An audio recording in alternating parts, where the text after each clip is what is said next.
Hello বন্ধুরা, good morning. কেমন আছো তোমরা? আশা করছি সবাই খুব ভালো আছো। আর তো এখন কয়েকদিন ধরে সেভাবে কিন্তু ব্লগ আমি তোমাদের সাথে শেয়ার করতে পারছি না, তার কারণ কয়েকদিন ধরে এত পরিমাণে বৃষ্টি হচ্ছে, সমস্ত কাজের গন্ডগোল হয়ে যাচ্ছে। তো এই বৃষ্টির দিনে যেভাবে আমি রান্নাবান্নাগুলো সারছি সেগুলোই আজকে তোমাদের সাথে একটু শেয়ার করছি। তো এখানে দেখো মাছ আমি ভেজে নিয়েছি, আর এখন যেহেতু বর্ষাকাল প্রচুর পরিমাণে মাছের ডিম খাওয়া হচ্ছে, আর বেশ ভালোই লাগে এরকম মাছের ডিমের পকোড়া খেতে। আমরা তো ভীষণ ভালোবাসি। তোমরা কে কে পছন্দ করো অবশ্যই কিন্তু কমেন্ট করে জানাবে। কাঁচা লঙ্কা পেঁয়াজ দিয়ে একটা ব্যাটার বানিয়ে কিন্তু ডিমগুলো আমি এখানে লাল লাল করে দেখো খুব সুন্দর করে ভেজে নিয়েছি।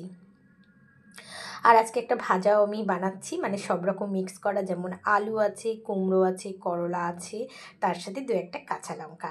তো যেহেতু বাইরে প্রচুর পরিমাণে বৃষ্টি হচ্ছে আর কাজকর্ম অনেক কিছু আছে, আর সবটাই শেয়ার করব। তো এখানে রান্নাটাই আজকে তোমাদের সাথে শেয়ার করছি। তো দেখো মাছের ঝাল এখানে আমি বসিয়ে দিচ্ছি। তো দেখো ফাইনালি বসিয়ে দিয়েছি।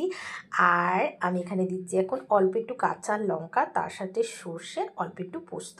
দারুণ লাগে গরম ভাতের সাথে এই রকম মাছের ঝাল, বাঙালির প্রিয় খাবার বলতে পারো। আর এদিকে দেখো বৃষ্টি, একটু বৃষ্টিতে নামবো এর জন্য।